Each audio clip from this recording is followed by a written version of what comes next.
আল্লাহ তাআলা মানবজাতির হিদায়াতের জন্য যুগে যুগে নবী রাসূলের মাধ্যমে আসমানি কিতাব এবং সহিফা নাজিল করেছেন। এর মধ্যে 4টি প্রধান কিতাবের কথা কুরআনে উল্লেখ আছে। প্রতিটি কিতাব নির্দিষ্ট জাতির জন্য এবং নির্দিষ্ট সময়ের জন্যই পাঠানো হয়েছিল। আসুন তাহলে জেনে নেই 4টি প্রধান কিতাব সম্পর্কে বিস্তারিত।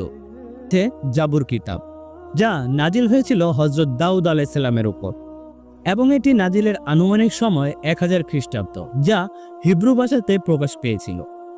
এটি প্রেরিত হয়েছিল বনি ইসরাইল জাতির উপর, যার বর্তমান অবস্থার বাইবেল বা বুক অব সামস। এই কিতাবের বিষয়বস্তু এবং বৈশিষ্ট্য: এটি মূলত প্রশংসামূলক বাণী এবং দুয়ার সংকলন ছিল। ইসলামে বিশ্বাস করা হয় এটি হচ্ছে সঙ্গীতধর্মী কিতাব।